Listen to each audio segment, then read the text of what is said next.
उत्तराखंड के हरिद्वार में जिलाधिकारी धर्मेंद्र सिंह ने रीप अंतर्गत स्थापित सिंघाड़ा प्रोसेसिंग प्लांट का निरीक्षण किया। हरियाणा में सिंघाड़े का प्रोसेसिंग प्लांट है, जिसका जिलाधिकारी कर्मेंद्र सिंह ने निरीक्षण किया और सिंघाड़ा फसल उत्पादन और प्रोसेसिंग के बारे में विस्तार से जानकारी ली। इस निरीक्षण के दौरान उन्होंने हर संभव मदद मुहैया कराए जाने और सिंघाड़े के लोडिंग और अनलोडिंग के लिए पर्याप्त व्यवस्था किए जाने के निर्देश दिए हैं। उन्होंने निर्देश दिए कि समूह को प्लांट संचालन का प्रशिक्षण दिया जाए ताकि संचालन में किसी भी प्रकार की दिक्कत न आए। सिंघाड़े उत्पादकों के लिए उत्पादन का उचित दाम दिलाने और किसानों की आय में वृद्धि और महिलाओं को स्वरोजगार से जोड़ने का यह प्रयास है। खानपुर इलाके में भारी पैमाने पर सिंघाड़े का उत्पादन होता है, लेकिन किसानों को उनका सही दाम नहीं मिल पाता। सामान्य सीजन में सिंघाड़ा 20 से 25 रुपए किलो बिकता है, लेकिन मुख्य सीजन में यह 10 से 15 रुपए किलो हो जाता है, जबकि बाजार में यह 100 से 150 रुपए किलो बिकता है। खानपुर ब्लॉक में रीप के अंतर्गत सिंघाड़ा प्रोसेसिंग प्लांट लगाया जा रहा है, उसी का निरीक्षण करने हम आए थे यहाँ पे। और बेसिकली खानपुर इलाके में भारी पैमाने पे सिंघाड़े का उत्पादन होता है, लेकिन किसानों को सही दाम नहीं मिलता।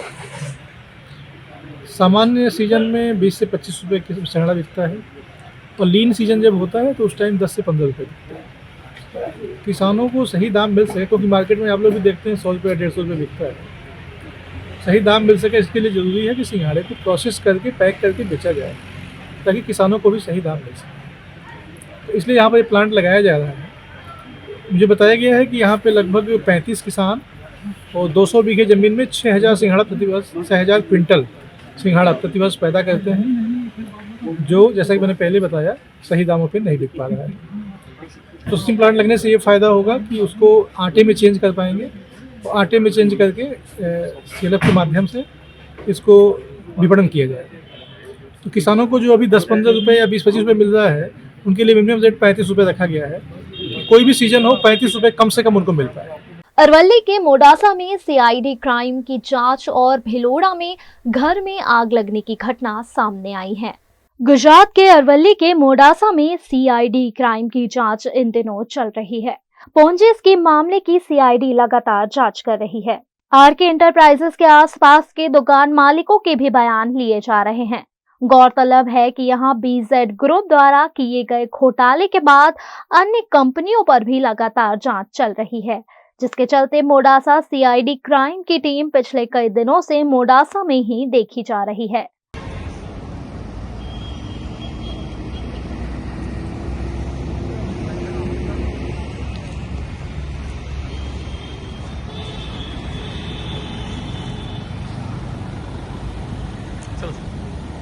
अरवली के भिलोड़ा के एक मकान में आग लगने की घटना सामने आई है। भिलोड़ा के लाटी इलाके में मकान में आग लग जाने से अफरा तफरी देखी गई। रात के समय घटी इस घटना के चलते लोग भी फौरन दौड़ कर आए और घटना की जानकारी दमकल विभाग को दी गई। घर में लगी आग में घर का सामान संपूर्ण रूप से जलकर खाक हो गया है। भिलोड़ा में फायर स्टेशन नहीं होने से यहाँ के लोगों को आग जैसी दुर्घटना में परेशानी का सामना करना पड़ रहा है। पानेरी एम्ब्रॉयडरी अब नए रंग रूप में।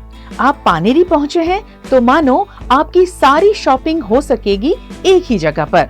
पानेरी में festive collection, casual collection, nightwear, innerwear के साथ अब ज्वेलरी, कई ब्रांड के कॉस्मेटिक्स, पर्स, परफ्यूम और बहुत कुछ। बच्चों से लेकर बड़ों के लिए बेहद खूबसूरत हर कलेक्शन। ट्रेडिशनल ड्रेस चाहिए या स्टाइलिश, पानेरी में सब कुछ वन स्टॉप वन डेस्टिनेशन। खुद के लिए खरीदना हो या दूसरों को गिफ्ट करना हो, पानेरी है सबसे best. Must visit Paneri embroidery, 10 Akota stadium road, Rajnagar society, Akota, Vadodara.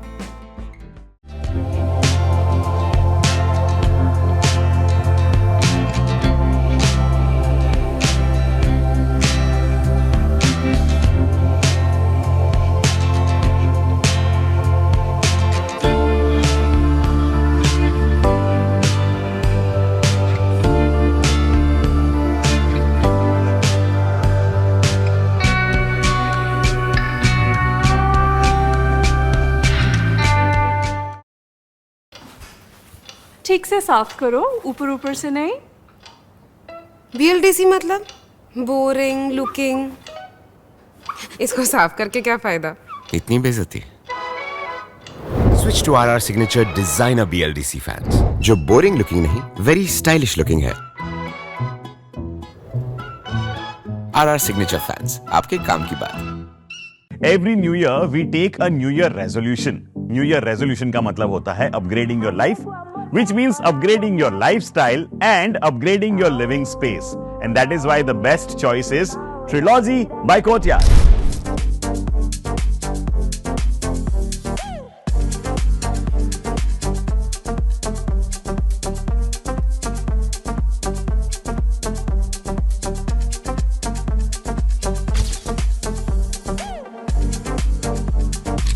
Trilogy by Courtyard.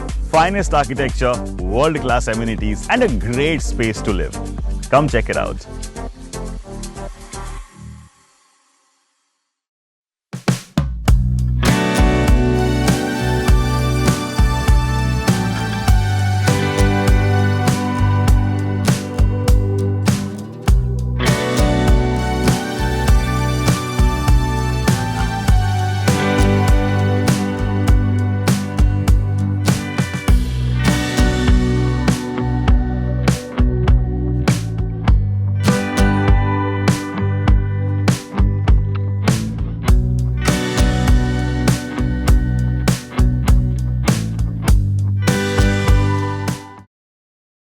Bharat ले रहा है इलेक्ट्रिक अंगड़ाई। क्यों ना हम साथ चले, साथ चले, साथ बढ़े, साथ बढ़े, देश मेरे, देश मेरे। देश को ले जाए नई दिशा की ओर। आपका जॉय, भारत का जॉय। मशहूर गुजराती गायक और संगीतकार पुरुषोत्तम उपाध्याय का 11 दिसंबर को 90 साल की उम्र में निधन हो गया। उन्होंने मुंबई में आखिरी सांस ली।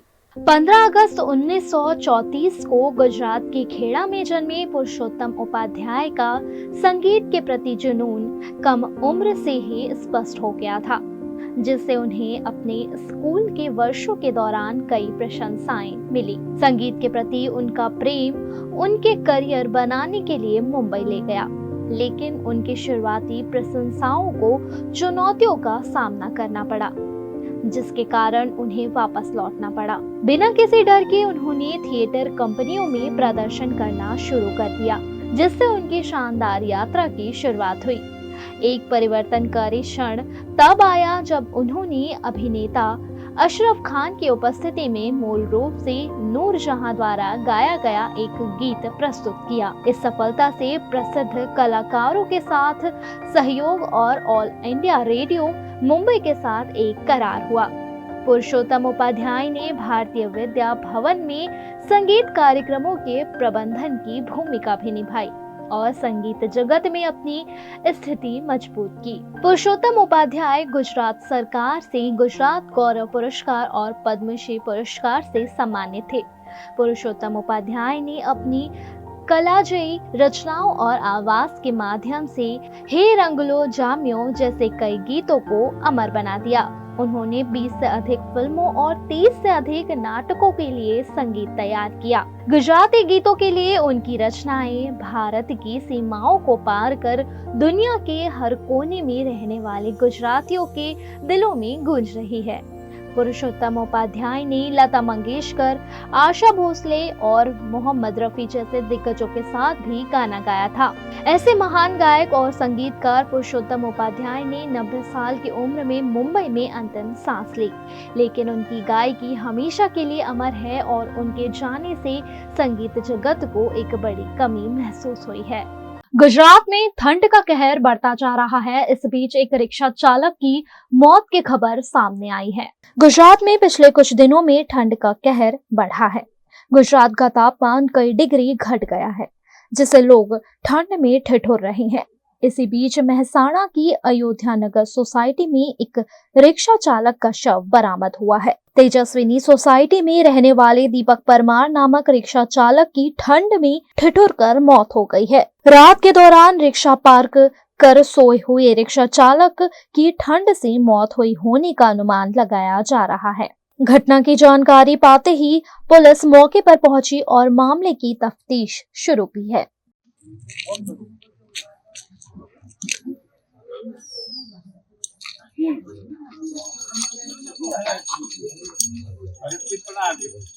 मेहसाणा जिले को सर्दियों के सीजन के लिए 2,858 टन ज्यादा यूरिया खाद दी गई है। मेहसाणा में 1.8 लाख हेक्टेयर में 42,900 टन यूरिया खाद के इस्तेमाल का अनुमान है। अब तक जिले को 58% खाद मिल चुकी है, जबकि डीएपी खाद का 1,811 टन का जत्था स्टॉक में मौजूद है। जरूरतमंद किसानों को यूरिया खाद चरणबद्ध रूप से दी जा रही है ताकि वह अच्छी फसल ले सकें।